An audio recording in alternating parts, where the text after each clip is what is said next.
CBN e a Tecnologia, com Gilberto Sudré.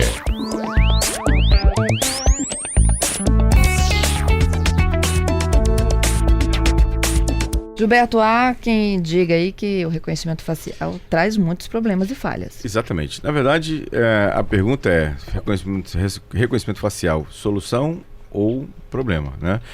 Na verdade, como é que funciona o reconhecimento facial?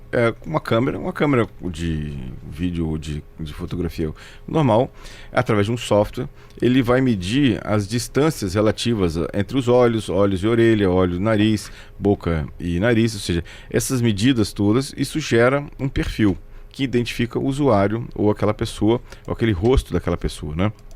Algumas tecnologias mais sofisticadas usam até duas câmeras para fazer análise em 3D do rosto, né? Para você não ser enganado, por exemplo, por uma foto, né, da pessoa em relação a isso. Então tem essas características. Então, ou seja, na verdade o que acontece é que o software, o algoritmo, ele faz uma análise do rosto da pessoa, tira algumas medidas, né? E com isso cria um perfil que vai identificar aquela pessoa, ou o rosto daquela pessoa vai servir de identificação para uma aplicação ou para uma série de outros usos que a gente tem em relação a isso. Então, essa é a tecnologia. É bem interessante e ela tem uma série de pontos positivos, porque primeiro, a gente não precisa guardar senhas. Eu posso usar isso para poder fazer uma série de situações, como, por exemplo, fazer pagamentos. Vários lugares hoje já tem um protótipo, já estão utilizando como teste a identificação facial para autorizar pagamentos, transferências de dinheiro, né? Tem o uso da própria segurança pública, identificando possíveis pessoas procuradas em multidões. Então isso também é uma questão interessante. Mas, por outro lado, né, o reconhecimento facial ele tem um problema, que é exatamente essa invasão da privacidade, de você estar na rua e com o interesse de estar anônimo na rua, andando pela rua. E com o reconhecimento facial, você tem a possibilidade, não é que isso aconteça, mas tem a possibilidade, por exemplo, de governos ou empresas monitorar o que você está fazendo, monitorar aonde você foi, com quem você estava, que locais você frequentou, o que também é um grande problema. Ou seja, ter reconhecimento facial, por um lado é bom, né? Mas por outro você tem esse problema de você ter essas informações capturadas, e mais do que isso, você não tem exatamente a certeza de como elas vão ser utilizadas. Então, ou seja, essa é uma questão que deve ser discutida, né, de forma bastante ampla em relação a isso, né? Além disso, você tem questões, por exemplo, a senha você pode trocar. Por exemplo, se você escolher uma senha e ela foi vazada, você pode trocar a senha. No caso do reconhecimento facial ou do biometria, que é a parte de impressão digital, não tem como você trocar a impressão digital. Então, se alguém teve acesso àquele código, né, e consegue reproduzir aquele código que seja do seu perfil facial ou do perfil, por exemplo, da impressão digital, poderia se passar por você em relação a essa questão. Então, assim, é uma tecnologia que avançou bastante. Antigamente ela tinha uma série de problemas, o falso positivo, o falso negativo era muito grande. Hoje, com tecnologias mais novas, esse grau de acerto está muito alto, está realmente bastante preciso. Por exemplo, os reconhecimentos faciais mais modernos não se deixam enganar por uma foto, por exemplo, né, de uma pessoa. Ele já sabe que aquilo é uma foto e não autentica aquilo como uma pessoa correta. Então, ou seja, tem uma série de evoluções em relação a isso. Mas o problema, na minha visão, não é tecnologia. É o que eu faço da tecnologia do reconhecimento facial.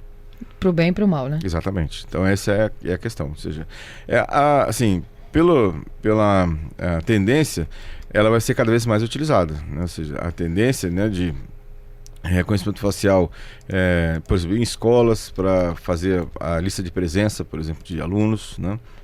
Tem algumas aplicações para isso já, né? Reconhecimento facial para você desbloquear o celular. Então ele só olha para o celular ou para o próprio computador. Você olha lá para a câmera do computador, ele identifica você e desbloqueia o seu celular, então, ou o seu computador. Então já tem usos dessa situação e acredito que vai ficar cada vez mais frequente. Assim como o dedinho, né? A biometria. Exatamente, a biometria também é a mesma coisa. Como também a parte de comandos de voz, a interface de comando de voz, já falando já de uma abrangência um pouco mais de tecnologia. Tanto a biometria quanto os comandos de voz vão ficar cada vez mais frequentes nos dispositivos para isso. Bom, além desse assunto, né, essa discussão aí, se ele é falho ou não, o reconhecimento facial, há outros destaques que nós separamos para os ouvintes. Vamos lá. Né? Vamos começar falando Sobre o GPS? GPS. O mau controle sobre o uso de dados do GPS, nós temos ainda... Isso, exatamente. O que acontece? O Android vem melhorando a segurança dos seus usuários. Então, o que acontece? Na última versão do Android, né, na penúltima, na verdade, já tinha um item específico que você habilitava ou não, especificamente aquela aplicação de ter acesso aos dados de GPS, de localização dos usuários em tempo real, em background. Ou seja, você habilitou o aplicativo, ele está executando e aí o aplicativo conseguia ligar ou consultar a sua posição do GPS, mesmo você não usando exatamente o aplicativo naquele momento, e informar, por exemplo, para o fabricante do aplicativo que aquele aplicativo que você estava naquele local. Na última versão, na próxima versão do Android, né, agora que saiu recentemente, esse nível de privacidade foi melhorado. Agora você vai poder definir se aquela aplicação que você habilitou, que ela podia ter acesso ao GPS, ela pode ter acesso uma única vez e depois não acessa mais. Com isso você vai evitar, por exemplo, desses aplicativos que ficam monitorando a sua localização, né, em relação a isso. Então, essa é uma questão nova, melhorou bastante, o Android acertou em relação a isso, né? Agora, qualquer aplicativo quer acompanhar nossa localização? Exatamente, porque é uma informação importante, né, para saber onde você foi, o que você está fazendo, com quem você está. Então, isso e é uma invasão de privacidade bastante alta, né, então, em relação a isso. Então, por isso que o Android ele resolveu aumentar ainda mais o cerco e o controle dos aplicativos sobre acesso à localização dos usuários, para isso. Outra notícia que chamou atenção bastante nessa semana foi que a União Europeia definiu um aplicativo como o mais seguro, e inclusive está recomendando o uso desse aplicativo para troca de mensagens, que é o Signal, que a gente até falou dele aqui já no CBN Tecnologia. O aplicativo Signal é um aplicativo gratuito de troca de mensagens, tem disponível para várias plataformas, e o Signal ele foi o precursor de todas essas ferramentas de troca de mensagens seguras. Inclusive a criptografia que o WhatsApp usa veio do Signal, só que foi adaptada para o WhatsApp. Mas então, ou seja, a criptografia original, que é considerada mais segura hoje, é a criptografia do Signal. Então a União Europeia, né, a Comissão Europeia lá já decidiu que o Signal seria o aplicativo mais indicado para você troca de mensagens de forma segura, né? Nesse caso aqui, né? Você usa o Signal? Eu uso o Signal. É mesmo? Gente, é mais um? Na verdade é um aplicativo, parece o aplicativo do SMS, né? Na verdade, você não é de grupo, você fala pessoa com pessoa, basicamente. Não é como o WhatsApp que você cria grupos, né, em relação a isso. Mas para troca de mensagem entre duas pessoas, é considerado hoje o aplicativo mais seguro para troca de mensagens. Para isso. Bom, eu já tenho o Eduardo aqui falando sobre o reconhecimento facial. Legal. Tá? Segundo o Eduardo, olha, o processo de certificação digital exige hoje a biometria facial.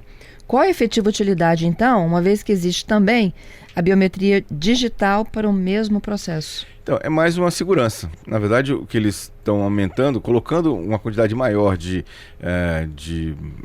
checagens, vamos chamar assim, de você, que é você mesmo, na verdade aumenta a segurança, né? Se você faz só com a senha, tem um nível de segurança. Se você faz a senha mais a biometria, tem outro nível de segurança. Se você faz o senha, biometria e reconhecimento facial, a segurança aumenta mais ainda. Então é mais uma questão de aumentar o nível de segurança e diminuir o risco de que você seja clonado ou que alguém se passe por você.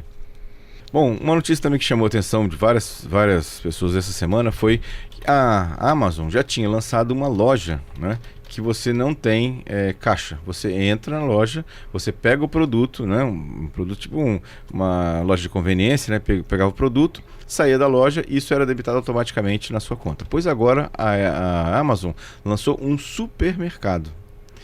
Então o primeiro, né, em teste no mundo. Exatamente.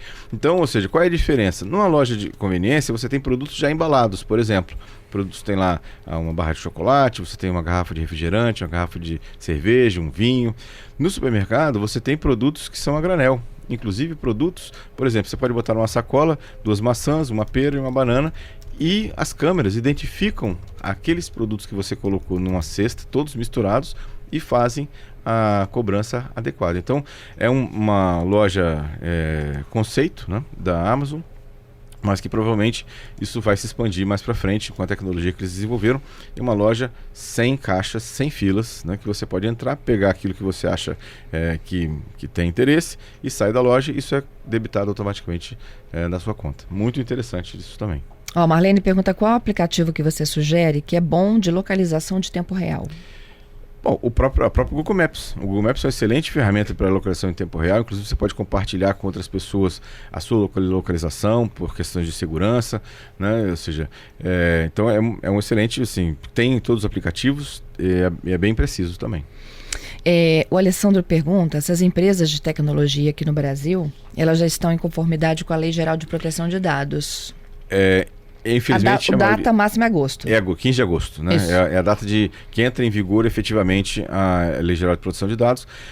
Infelizmente, a maioria das empresas não estão correndo atrás, mas ainda não estão preparadas para estarem de acordo, né, em compliance, como a gente chama, com a Lei Geral de Proteção de Dados, né? Ou seja, mas tem muita gente trabalhando duro para que esteja de acordo com a lei quando ela entrar em vigor efetivamente. Cumpra-se o prazo. Exatamente. O que efetivamente muda, Gilberto, assim, para as empresas? Muda basicamente porque quando a empresa coleta um tipo de dado seu, dado pessoal, qualquer uso que ela vai fazer desse dado, que não seja um dado, por exemplo, de uso fiscal, de emissão da nota fiscal, por exemplo, se ela quiser fazer um marketing, se ela quiser compartilhar esse dado com terceiros, ela tem que pedir autorização ao dono chama titular do dado, né? Então, eu tenho que dar autorização a uma loja para que ela use aquele dado para fazer uma propaganda para mim, ou para que ela me direcione uma certa oferta especificamente, ou que ela compartilhe aquilo com outras pessoas. E eu posso, por exemplo, segundo a lei, solicitar à loja informações do tipo: o que você tem a meu respeito? E a loja é obrigada a dizer para mim que ela tem a meu respeito em relação a informações. E mais do que isso, eu posso até ter dado a informação para a loja sobre, dado a autorização à loja que use meus dados para o marketing. Mas eu posso, dali a 3, 4 meses... mudar de ideia. Exatamente, chegar para a loja e falar assim: não quero mais que você use isso, né? Então, ou seja, a loja tem que dizer claramente o que ela vai fazer com o dado que ela está coletando de você, né? Lembrando que a lei só vale para dados pessoais, né? Ou seja, dados de empresa não entram nessa situação, né? Exceto MEI, né?